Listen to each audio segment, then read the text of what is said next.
Ready to go? Yep. Cool. All right. Thanks everyone for stopping by and welcome to today's webinar, 1031 Exchange, DSTs, and Legacy Planning, with hosted by MAPS coach Dan Ihara. Before I kick it over to him, I just have three quick announcements to make. Please note this meeting is being recorded. I will share the link in the chat momentarily to our MAPS YouTube channel, where the recording will become available within 24 hours. Currently, everyone is on mute. However, we do value group participation. So we ask if you have any questions for Dan, please type them into the chat box. Following the meeting, if you have any questions about today's call or any other of our coaching programs, please feel free to email us. It's fasttrack, FASTTRACK @kw.com. That's all for me, Dan. The floor is yours. Hey, good morning, everybody. Hang on one second. All right. Hey, welcome, everybody. Today, we're going to talk about three tips to secure listings with the wealthy investor and using the 1031 exchange. Real quickly, raise your hand if you feel like you've mastered the 1031 exchange. Mastered it. I see Sue. Sue's probably mastered that. Look at that. How you doing, Sue? Yeah, so what we're going to talk about is how do you build a bulletproof 1031 exchange, but also, more importantly, some of the real simple three tips. So first thing is you have to understand how big this market really is. Can you imagine 31% of all properties today are rental properties? One in every three properties are in your neighborhood, in your market, is tenant occupied, which means the owner's an investor, right? And that takes you up to 44 million rental housing units this year in 2021.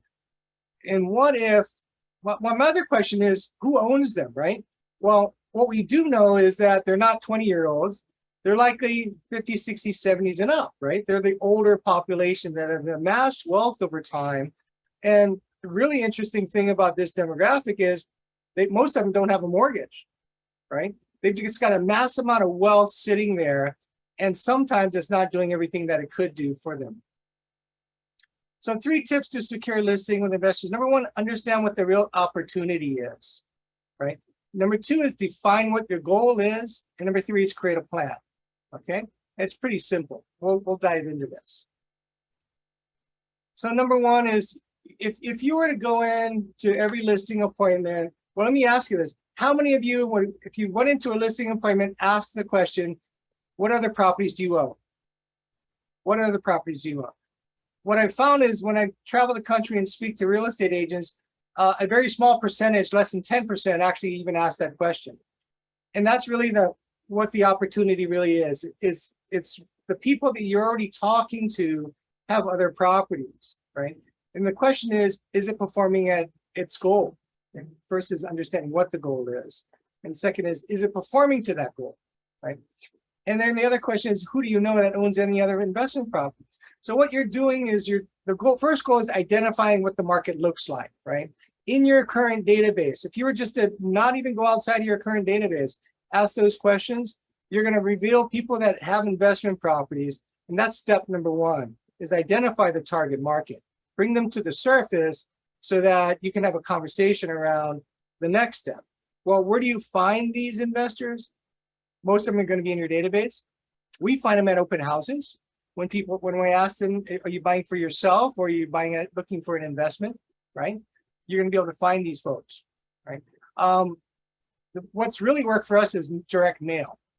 We have a direct mail piece that goes out every month, and we get about 5 to 10 listing appointments direct without even going to a seminar, direct from those, right? Because we're asking questions that we know are a problem to them, and we're providing solutions to their problem, right? So direct mail works really well for us. Oftentimes, it's working well for us because the owners don't live in the neighborhood. They live in another state or off island in our case, right? And they're curious about what's going on with their investment property and could it perform better. Some folks like to door knock. You can use that. It's finding them as well. Administrators, executive, personal representatives, trustees. These are folks that are responsible for these real estate properties, right? They're responsible for them. They may or may not be beneficiaries or owners of them, but they're responsible for who manages them, who sells them, and who buys them. Okay, and that's a huge market that we really focus on because these are decision makers.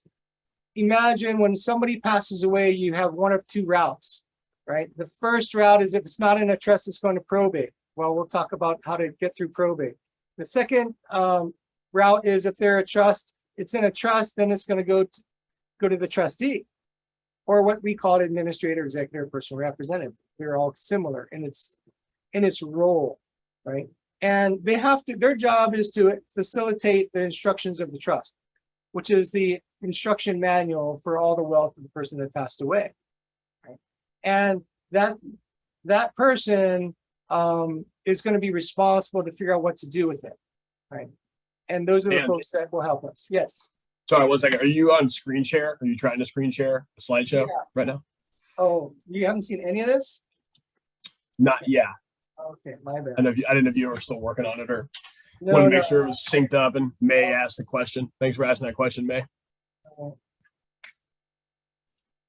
Okay. 1 second.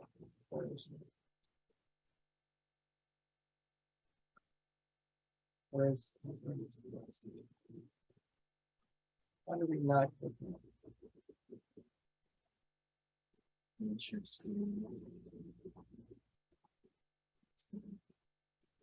Okay, can you see that now?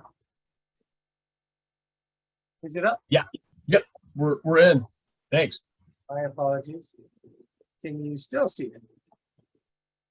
Yep. KWRD calls, initial setup. Okay, sorry.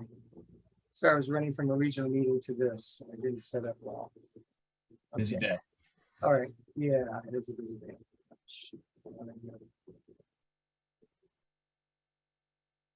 Okay. Are you at tip number 1? This is a Google Doc, KWRD calls. Okay, that's not working as I thought. Oh, I stopped this.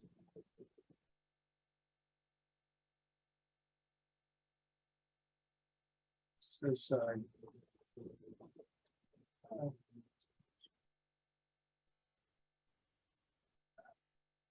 It's not sharing here.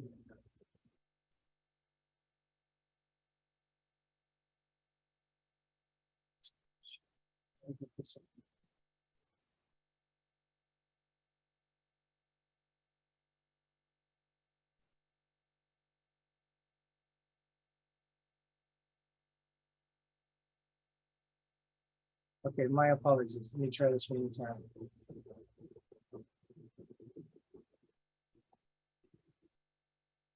Okay, what are you seeing now? Yeah, now we're on slide number 2 is what we're seeing. Perfect. Okay, thanks so much. Yeah. My apologies. You bet. So I was down here, understanding the database, right?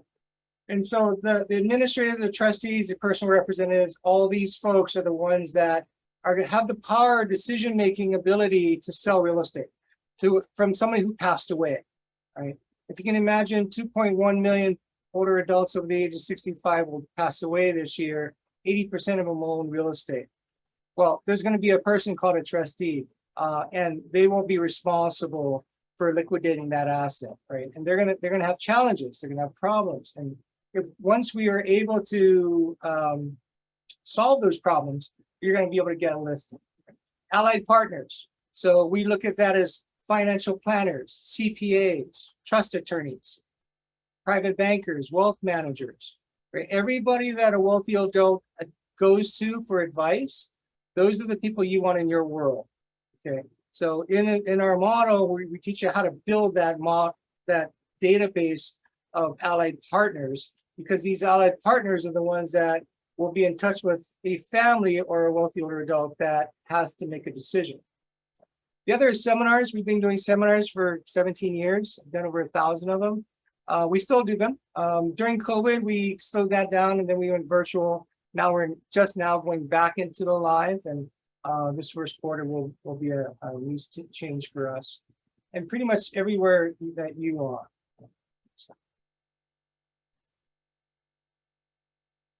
So tip number 2 is define the goal. So really the first question with an older adult that has their property, I asked them one simple question to help you understand what caused you to amass this amount of wealth in real estate. And you know what, they're 100% of the time, if you ask anybody, older adult, that question, you know what their answer is going to be? 100% of the time. It's for my kids. It's for my family, right? That's why they do that. And people in the age of probably 60 on up, they're already thinking about an exit plan. In their head, they're thinking about it, but nobody's talking about it. There's no realtor on the planet today that creates plans like we do, right? And guides them through how to better utilize their real estate assets. But my question to them is if it's truly the purpose of owning this asset is for your children, would you like to bless your kids today while you're alive? And you're going to enjoy the gratitude that they're going to provide to you. And you're going to be able to see the benefit of your change of real estate and how that can positively benefit your family. Would you like to do that today or wait until you pass away and let them figure it out on their own? Right? How many of you have heard of a family who fought over real estate after mom and dad died? We all have, right? We all have. Why has that happened? Well, it happens because the trust keeps it safe from probate, but it doesn't necessarily keep it safe from your family, right? And I ask every adult family, if you only have one child, you have no problem. The problem comes when you have more than one, right? You got 2 or more, right? And I ask them the same question. And those of you who have kids, you know the answer. And I ask them a series of questions like, so tell me about your kids. Are they all alike? And they go, oh no. Do they think alike? Oh no. Do they act alike? Oh no. Are they in the same economic status or situation? Oh no. What you're doing by keeping it in your trust until you pass away is when you pass away, somebody's got to decide when to sell it. The problem isn't that it will be sold necessarily. Sometimes it is. Because what will happen is if there's more than one child and one is in a better financial position than the other, the one that's not in as strong of a financial position wants their money as quickly as possible. The guy that's fairly stable, he's thinking, no, that's a good asset to keep, right? It is going to appreciate. So they have a different way of thinking of things, which means, guess what? You're going to have a dispute. And the dispute gets bigger and bigger because the referee's gone. Mom and dad's gone, right? There's no referee anymore. Now all the gloves come off and now there's real money on the table. What happens then, right? That's why we have fights, because there's real money on the table and people want a piece of it. They want what they believe is fair. Fair is in the eye of the beholder, right? What they believe is fair. So how do you solve that problem? Well, first thing is I tell people there's only 2 decisions people make. You're going to either make an emotional decision or you're going to make a financial decision. You only have 2 decisions to make: emotional decision or a financial decision. Well, the emotional decision says, well, I bought it because I want it for my kids. And I don't know how many of you have heard this, but I want to keep it in the family. I want to keep it in the family. It's a great property, right? I want my kids and grandkids to all share it. Well, little do they know, you can't share real estate, can you? How do you share real estate? It doesn't work that way. The only way to share real estate is to liquidate it and pass out the cash, right? Sharing it to a certain extent might work, but over time, it's not going to work, right? Because imagine my friend, my business partner and friend, his family owned a large lot in Waikiki, right? It's an apartment building. Now, back then, it was his parents' parents' property that got to his parents. They all passed away. Now there's 36 decision makers on one asset. What happens when the roof goes bad?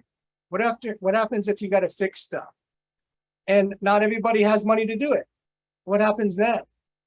Well, what happens then is the guy with the most money is going to pay, and he's going to sue everybody else to get his money back. How's that work out for keeping the family together? Not so well, right? Not so well. So you cannot divide real estate. My point is, people think they can, and once they understand that it might work this generation, but keep in mind, it's going to go to the next generation at some point, right? This property is not going to disappear. It's going to stay here, but there are going to be different owners of it because people are going to pass away. So the emotional person says, I want to keep it for my children, or I want to keep it as a second home. And my first question to them is, do your children want it? And they go, oh, I don't know. Well, they're in Idaho now. I don't know if they want it. Well, of course they're not going to want it because they're never going to come here, right? They're not going to enjoy it. And in their mind, the older adults thinking of something that's emotional to them, that would mean a lot to them, but in reality is it's not going to happen, right? So if you're not looking at an emotional decision, you figure you want to make a financial decision, then you have to realize that that asset, you're going to have to divide it. And the only way to divide it is to sell it, right? Some people want to keep it. And if that's the case, what we do is we say to them, well, I have an asset. I've got 4 of these. I'd like to keep these 2 and I want to sell these 2, right? And we say to them, well, let's take a look at the 2 you want to keep. And we do an asset performance test for them, right? So I tell our clients, hey, Mrs. Investor, would you like us to provide an asset performance test for you? And what do you think their answer is? Yes. Well, they say yes, and they have no idea what an asset performance test is, right? And you don't either, because I made it up. It's an asset performance test is simply a cap rate analysis and a cash on cash analysis. Things that you all know how to do anyways. But I'm delivering it in a way that it makes more sense to them. It's not as intimidating, right? And what we do is we sit down with them. I said, all I need from you is your income and your expenses this year. And if you can go back 3 years, even better. And send that to me, and I'm going to run an analysis for you. We have a spreadsheet it's a machine that just it will explain to them what their return on their money is, right? And that's so important to understand what that is. And once I do that, most of them realize that it's underperforming.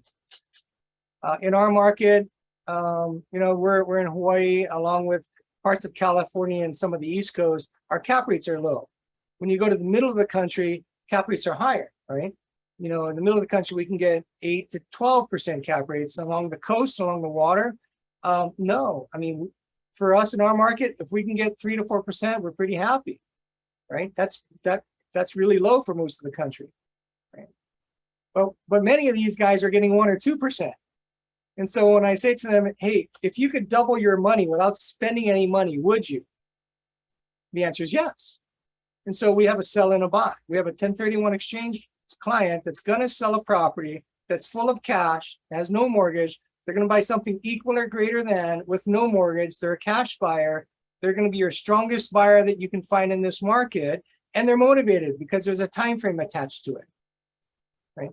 So do you see how this market can really build a thriving business, right? In a way that you're doing 2 things. You're helping a family create a legacy and create generational wealth, and helping them understand how to build wealth. Right? And then you're also providing business to you and your team. So we look at cash flow, we look at appreciation, we do an asset performance test for them. And then really simple question is, if you could accomplish this, would you? And the answer is always yes. Guys, this is the simplest way to get your next listing. The absolute simplest way to get a listing. You have to have a focused target, and you have to have a conversation that's not sales-like. But you notice the way I got here, I didn't sell them on anything, did I? I only asked them 3 questions. That's all I did. And they self-discovered a path that would what they want. See, because most people don't know how to manage real estate. There are no such thing as real estate planners until today. Because the wealthy, they have a CPA, they have a trust attorney, and they have a financial planner. And they have a lot of real estate. Who's planning the real estate? Nobody yet. Nobody yet. There will be some in our community. So tip number 3 is create the plan. The person that has the emotional decision, if you could help your kids today, what would that look like? That's the question, right? Well, my kids, here's what's common is the grandparents have more than money than they can spend. The kids are comfortable, and then the grandkids are coming up. Now the grandkids, they got good education, they got a good job. What do they not have? They got good credit. What do they not have? A down payment, right? So what grandma's doing is, I want to create a legacy with my asset. I want to pass it down in some way. I want to remove the burden of owning it. So I'm going to sell it. I'm going to do a 1031 exchange, and I'm going to let my granddaughter be the selection part of the selection process for the replacement of that exchange. I will own it until we die. When I die, my granddaughter gets all of the value at a stepped up cost basis with zero capital gains tax.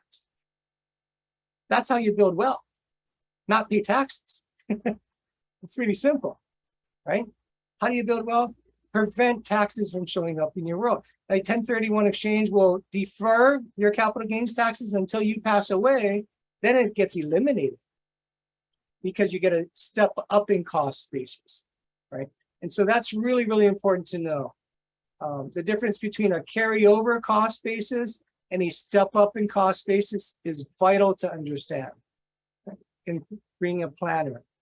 See, a carryover cost basis says that if my mom bought her property for $30,000, which she did, and we're now going to sell it for $1.1 million, which we are, if she gave it to me while she was alive, I would absorb her cost basis. It's called a carryover in cost basis, which means that's my cost basis at $30,000. And when I sell it for $1.1 million, I'm responsible for all the gain. That's a problem. You don't want that. So when people say, can I put my kids on my title? And the answer is not if you like them, because you're gonna cause a tax incident at some point in their life unless they never sell it. That's the other way out.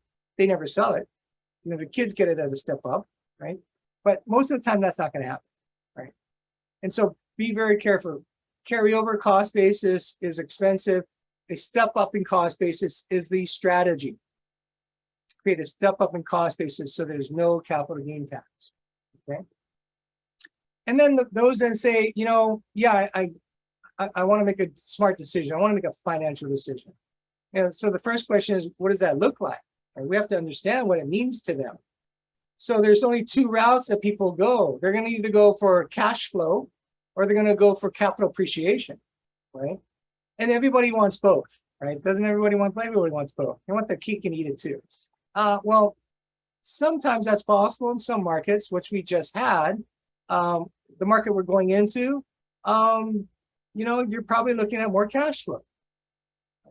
And so we can improve somebody's financial position, improve their wealth standing, their net worth, if we can get their money to make more money for them, right?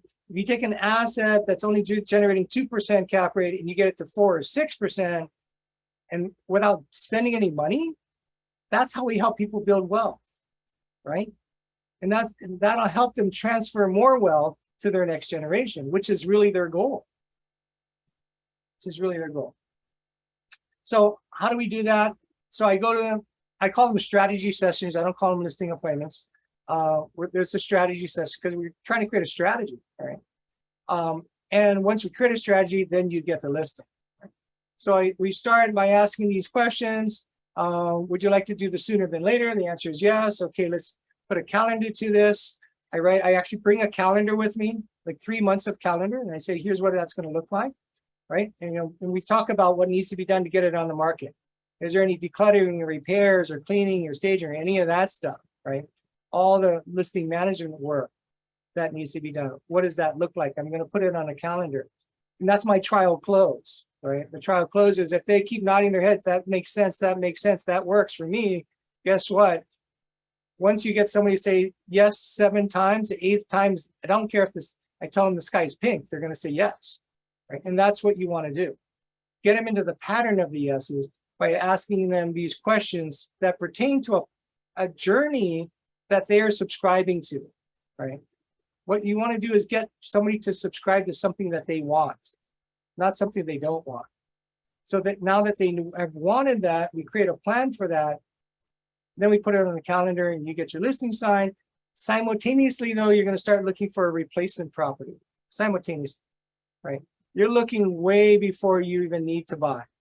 Okay, really important because there are time constraints that in our group coaching class and in our community, we'll dive deeper into the mechanics of it because we don't have enough time today. But very strict time frames that you must abide by. And there's no grace on those timeframes.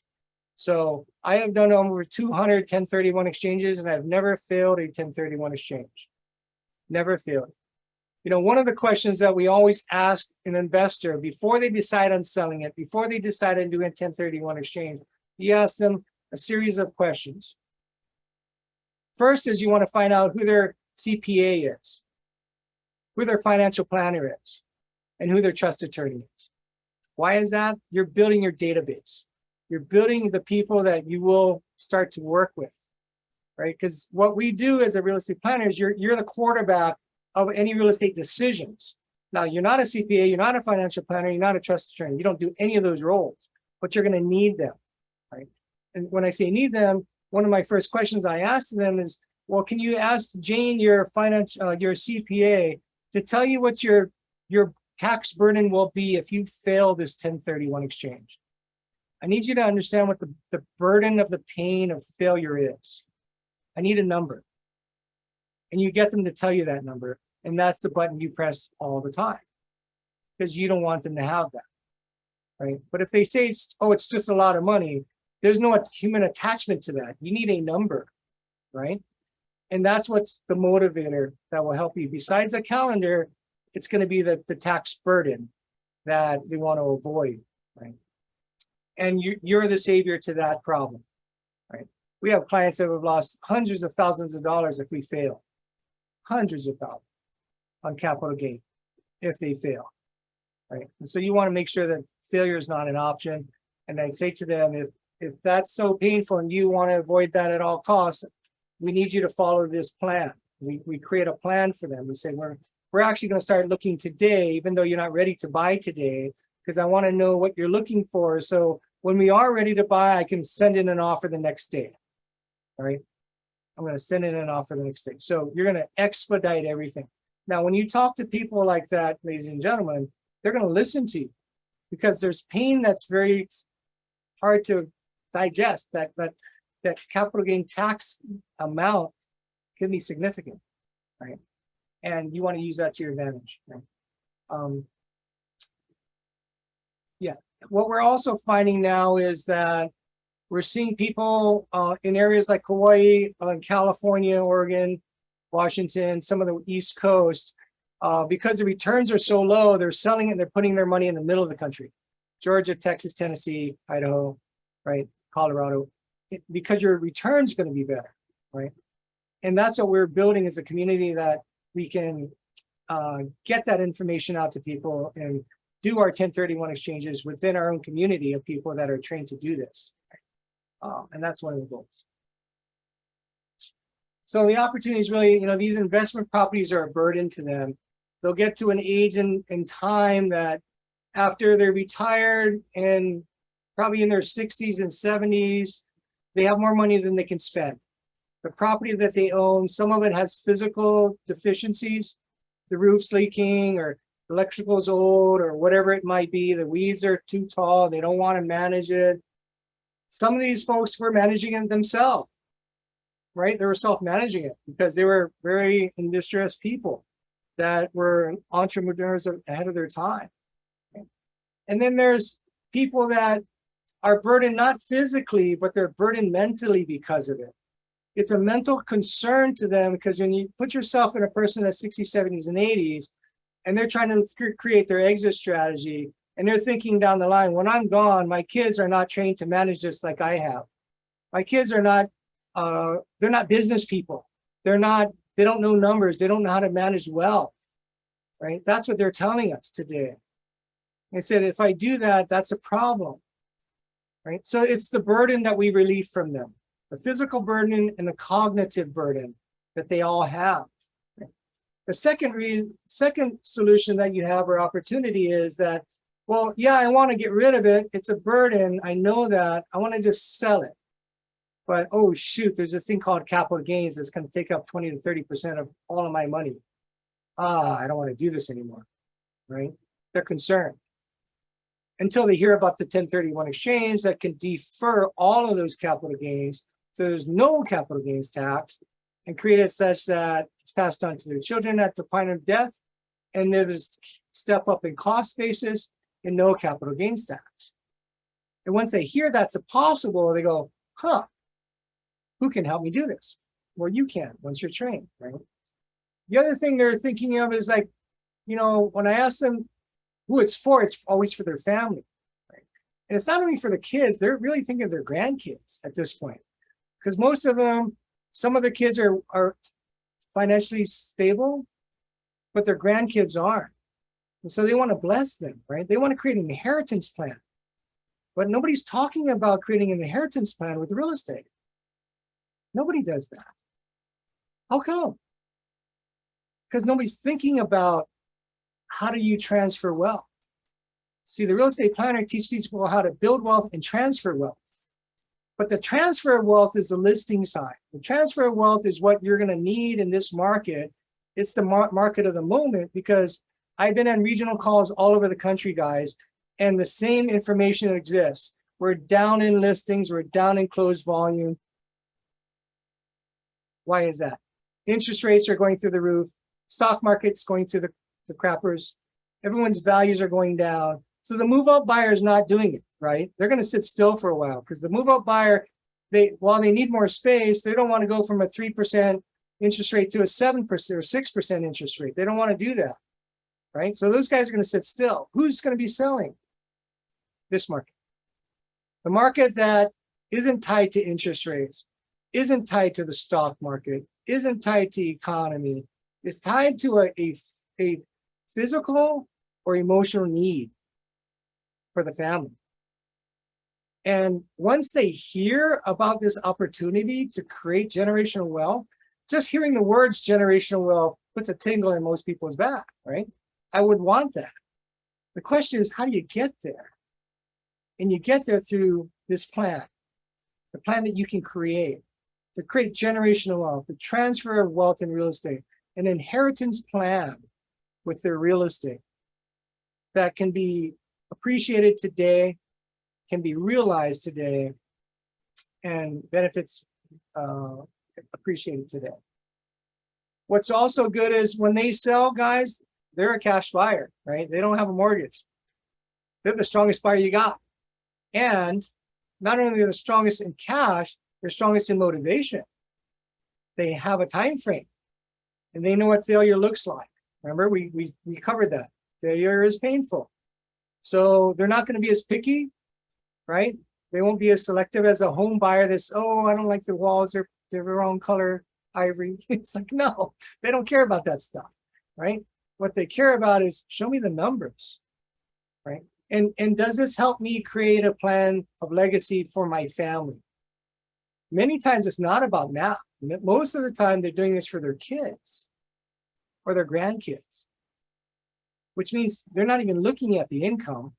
They don't care about that, because the grandkids are going to live there. They get to enjoy it, right? And that's what you can do. You can create the most motivated situation in real estate today with a market, interestingly enough, doesn't even know it exists. Most of these investors, when I talk to them, they have no clue that they could do this. When we're done, they're ecstatic that we did. And they're telling all their friends of what we did for them. It's like when people first heard that things should be in a trust. They tell everybody everything should be in a trust, right? It's just like that. So is it a good time to do a 1031 exchange?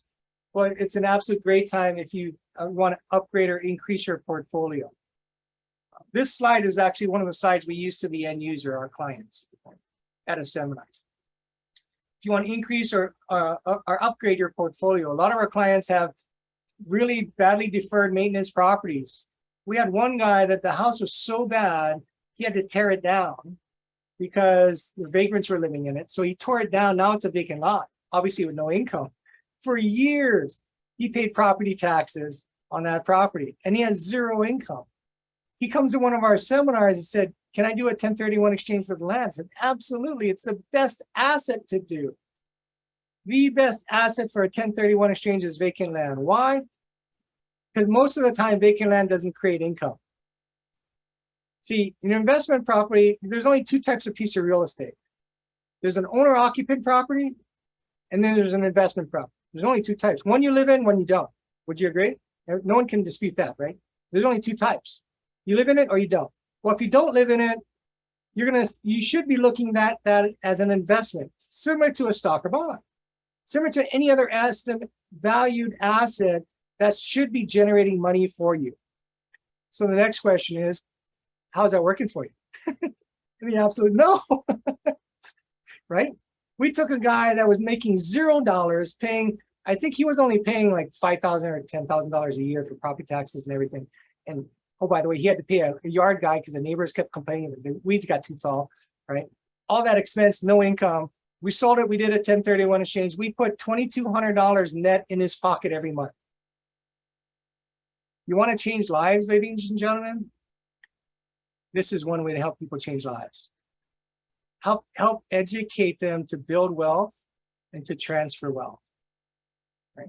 And this is something that we're taking 3 generations now. We're talking to grandparents, parents, and their grandkids, because the parents are telling them, hey, my kids don't know how to build wealth. I've never taught them. Can you teach me? Can you help me teach them? So yeah, I can. Bring them in, we'll talk. So now we're talking to 3 generations of client base that you're going to have for a long time, right? And they're all benefiting from a strategy you're creating. You're like the saver that shows up that has the answer for things they never even dreamt of. So others want to relocate that asset and or the equity. We have clients that they said, you know, my daughter moved to Portland and, you know, she has a family there. She's not coming home. I've got this investment property. It's dilapidated. What do I do? I said, well, we could sell it and buy an investment property with her or near her to bless her. And so we did. We bought 2 properties in Seattle.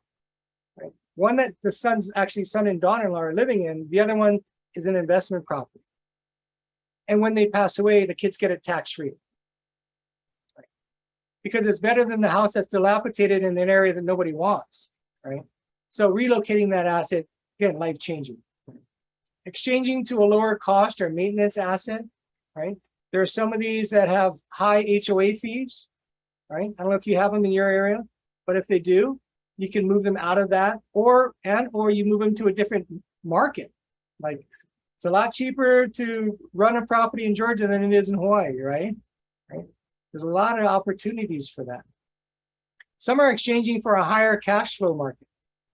Again, I was mentioning earlier, they're selling on the coast, they're going to the middle of the country where there's higher cap rates, more cash flow. We had a lady that sold an $800,000 property and bought 8 properties in Tennessee. And she made, I think, $750 each on those.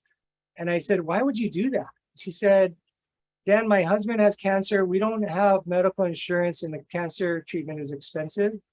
And the asset that we have in Hawaii doesn't generate enough money. What do I do? You can change people's lives. You can really impact their world in a massive way by just relocating an assets, right? Improving its performance of it. Exchanging for a poor condition property to an upgraded property. We do a lot of that. Exchanging for land that's not generating any income. We talked about that. And creating a legacy for your family while you're alive. And, you know, when I ask them, every older adult, have you heard of a family who fought over real estate after mom and dad died? All their hands go up. At the same time, you ask them, why does that happen? And they have no clue. They just think people are mean. No, it's not that. It's because you can't divide real estate. And money, and it's the largest asset they're going to own. And when the referee's gone, what happens? The gloves come off, right? And then real money is on the table that everybody feels they deserve. And that's why fights happen. So what if we had a plan that would remove that from your world?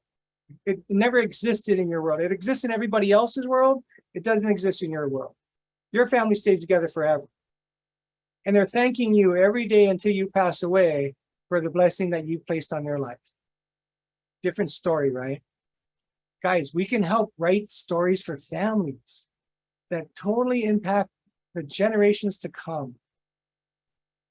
And I'm proof of that because I've been doing this 17 years. And tons of families have come to us and said how grateful they are for changing their lives. Yeah, changing their lives.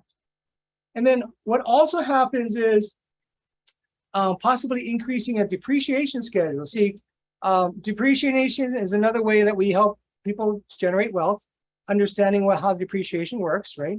So on a residential, it's 27 and a half years. Well, guess what?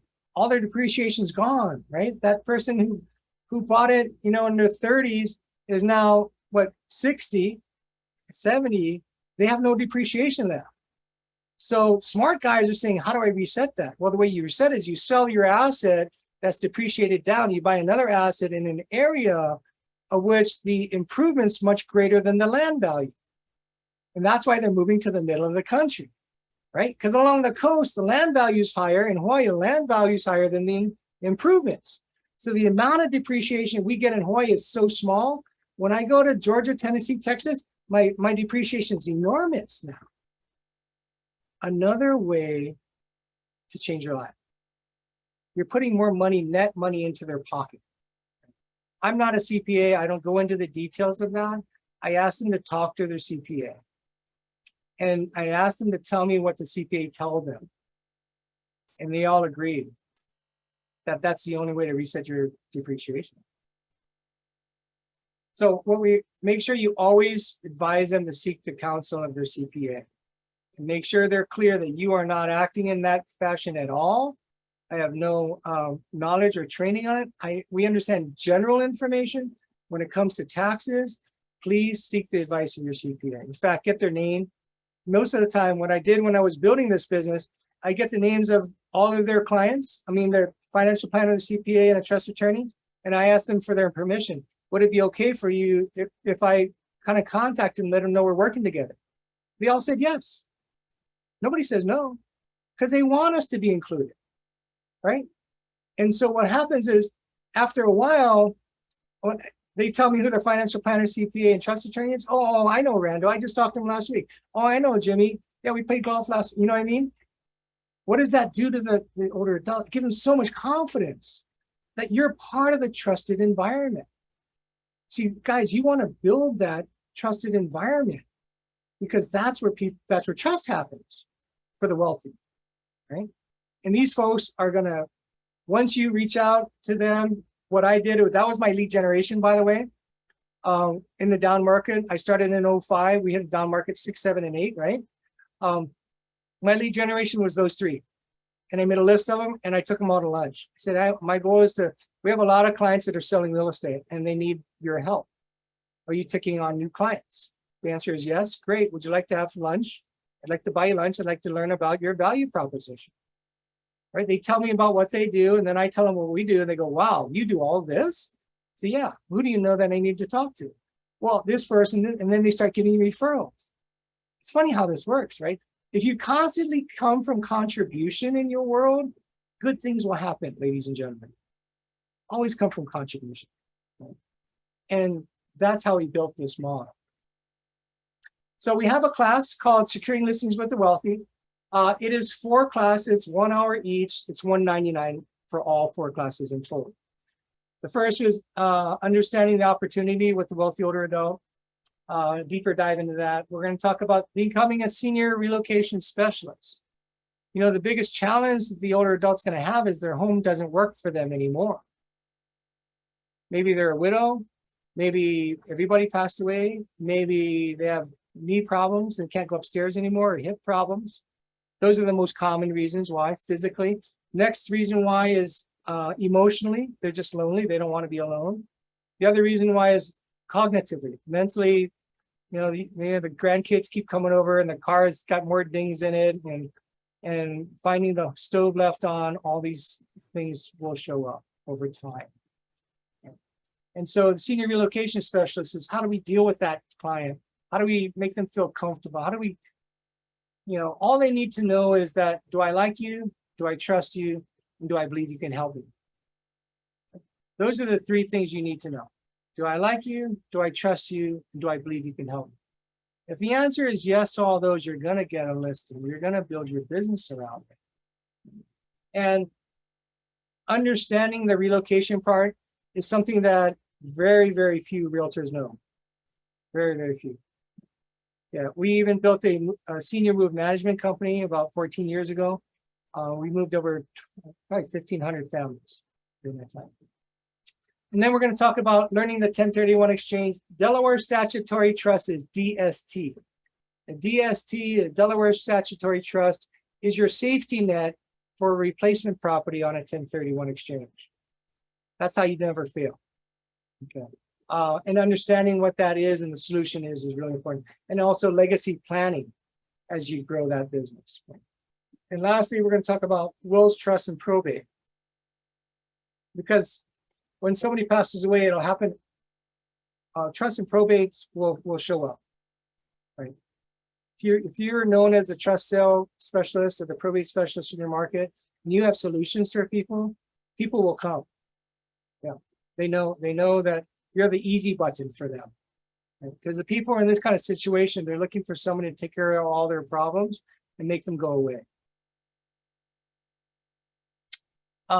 We started a thing called the real estate planner. It's a licensed real estate agent who is certified and has the knowledge, training, and experience to compassionately guide a real estate owner in ways to create generational wealth, minimize taxes, and facilitate the goals of the family. We started this in August. It's a new community that came out. So on top of being a MAPS coach and you can attend the group coaching class, there's a next level would be KW Real Estate Planner. It's one of our newest communities in KWRI. I'm in business with Gary Keller and KWRI. We're building this community. And it's really only available to the top 5% of the market center, right? And so the minimums are, it's on the bottom, 150,000 gross commission income a year, the last rolling 12, and 2 years of real estate license and good standing in your market center. That's all it is. And then it's $199 a month, up to 5% of your market center. So if your market center has 150 people, you can only have 5 people that will be trained and will get these referrals. So obviously, yeah, you're going to be receiving referrals from the network because people who are doing 1031 exchanges want to deal with people who know 1031 exchanges, right? You're going to learn all the systems, models, and tools that we developed over these 17 years in real estate around this model. I've only had one model. This is it, right? And when Gary Keller interviewed me on stage almost 10 years ago, at MegaCam, he kept saying this is very duplicatable. You need to share this.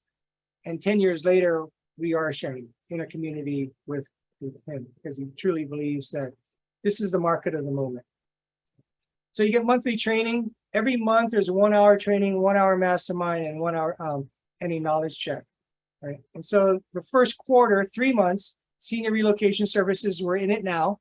We finished one class last month. This month, our class is this week. So if you apply and get approved in time, you can get into that as well. All the classes are recorded. All the masterminds are recorded, and you can take them at any time. So you can hop in at any time. Okay. Senior relocation services to this week's class is how to secure listings with seminars under senior relocation services. Because most of our business that we built was from education and training and seminars. Then we're going to do 3 whole months of trust and probate sales. What you need to know to be an expert. You know, there was a long period of time where people kept calling me and saying, "Hey, mom passed away. I'm a trustee. Now what? I don't know what to do." Right? Because there's no training for trustees, right? The attorney gets the older adult to sign the trust and say, pick your most responsible adult that you know, right? Pick the most responsible kid, right? And make him the trustee. Okay, we'll put his name down. He has to agree, yes, I'll do that. That's it. When time comes when mom and dad's gone, guess what happens?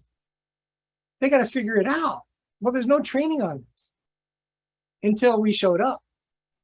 So we have a class called I'm a Trustee, Now What? It's 17 things that you need to know as a trustee. See, this is going to attract a lot of people to you. All this information is going to, people are looking for this information that doesn't exist, right? In almost every market that I've found. And then we're going to talk about deep into 1031 exchanges. And then we're going to talk about DSTs and legacy planning. Each of those is, again, this is a 12-month program. You can come in and leave anytime you want. It's up to you. But if you leave and your seat's filled at their maximum capacity, you won't be able to get in again. Also, we're protecting the name real estate planner. So we have an application out, the PTO, the Patent and Trade Office of America, to protect that name, and only the people within our community will have legal rights to use the words real estate planner. We have a private Facebook group that everyone's chatting in all the time, getting information and sharing information, Q&A. And then we also will do private events at least 4 to 6 times a year. We just did one in Masterminds just a couple of weeks ago in Boston as well. Anyways, that's our real estate planner community. That's my contact information. If you want group coaching, get your phone out and click on the QR code in the bottom left there. I'll give you guys a second. If anybody wants that, feel free to take that. And I think that's it. I think that's it. Okay, we've got 6 minutes for questions. Let's see. Let me go through some of this. But we don't get the NAR official SRS designation. No, this is not a NAR designation. This is KW, Keller Williams designations. Right. We are in discussions with NAR about creating it, but right now we're only doing this for KW agents. Nobody's going to get this kind of training in the real estate planner community outside of KW. But the group coaching class is open to non-KW agents. I got one for you, Dan. Yeah. From Laura earlier, with land, how will they build wealth if they are not receiving an income on a monthly basis? Can you explain that to us? Right. Please? Yeah. So they're not making money, right, on that property because they don't have any income. So you're selling it and you're buying another asset of equal or greater value that does generate money. That does generate money. That's what we do. And once you show them, you can go from negative couple thousand to positive 1,000 or 2 a month. They always say yes. One more from Ben, the Bansal team.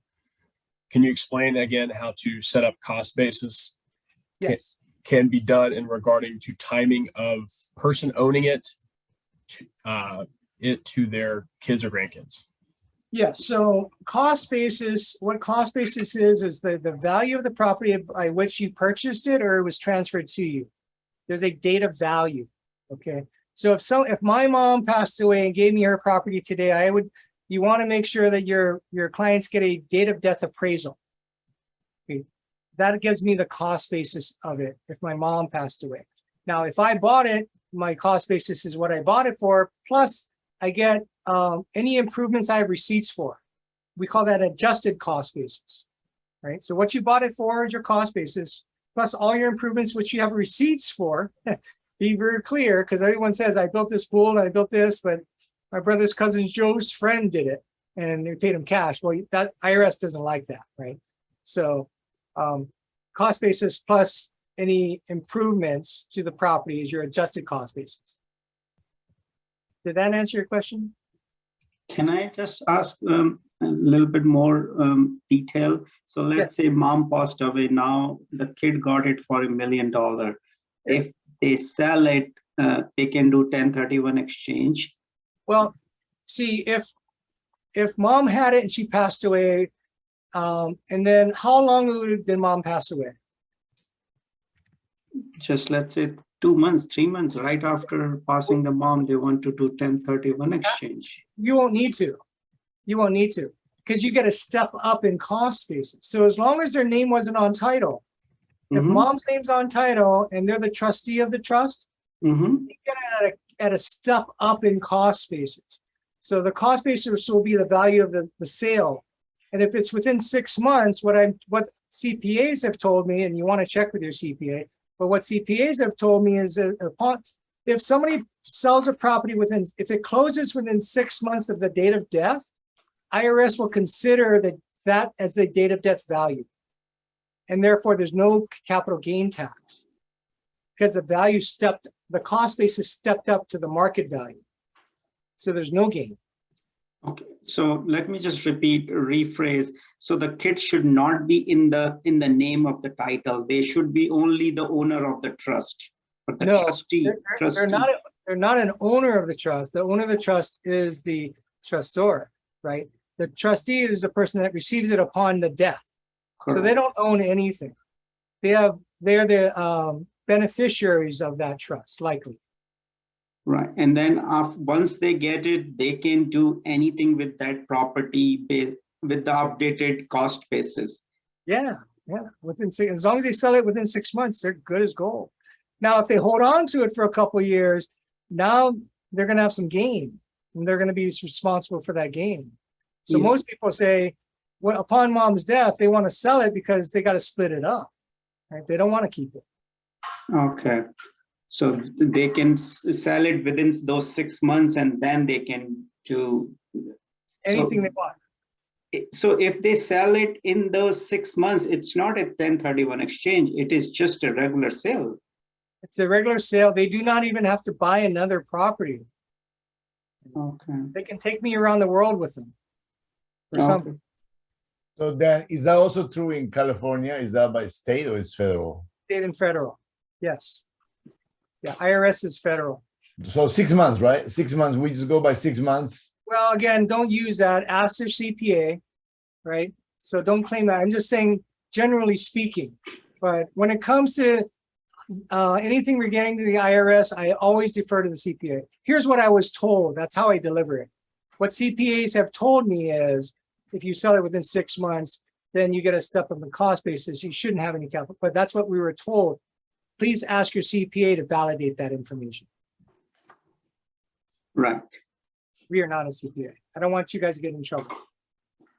Any other questions? So basically then, you are to give advice, say, perhaps is 6 months is the time that you have to sell the place without having to pay taxes, consult your CPA, so that way at least you have a deal, right? You can get somebody and they're gonna be off taxes. Yeah, absolutely. Now, that's not to say that if you hold it a year, there's taxes, right? We don't know where the market is. What'll happen is you'll have to get a date of death appraisal, right? Upon a date of death. And then if you sell it a year or 2 years later, if there's a difference if there's a capital gain, you're going to be responsible for that. But if there's not a capital gain, there's no tax. So you can't say that, hey, if you don't sell within 6 months, you're not going to get capital gains tax. Because what if the market levels off and there's no gain, right? So please don't disillusion people that believe that you have to sell within 6 months. So there's no statute saying you sell anything after 6 months, you hold after 6 months, tax is gonna hit you. It may or may not. It depends on the market. Again, focus on capital gain, right? So we don't know where the market's going to be 6 to 12 months from now, right? Or anytime in the future, right? So there's no way to know if there's going to be gain. Okay. So what I'm getting is there's no statute of limitations as far as time. No. Not. One last question in regards to the appraisal. If they don't do a appraisal at the time of death or right after the death, then what happens? You gotta get a time of death appraisal. I've done one 30 years ago. Those are expensive. Okay. Because the IRS has to know, right?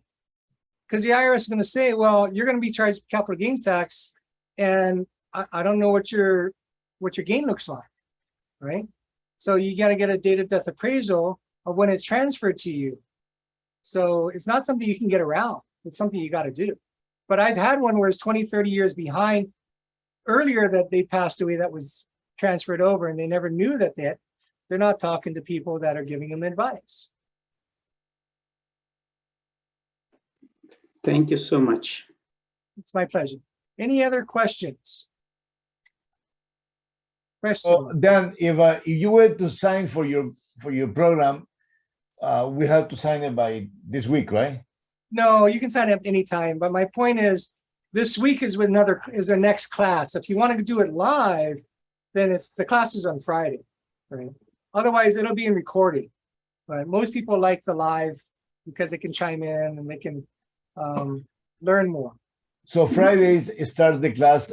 What time will be Pacific time? Do you have any idea? Pacific is 12:30. Okay, good timing. Yeah. And that goes for an hour? Yes, And that's going to be once a week or once a month? once a month. That's for good for how many months? I'm sorry. I wanted to sign up. I just wanted to see what's the commitment. So once a month. What I can do is I can, oh shoot, I'm gonna do this. I'm gonna stop this. Is get you real estate planner. Here, I let can me- send my info so you can sign me up there. Yeah, here's what I'll do is I'll put this in the chat. Okay.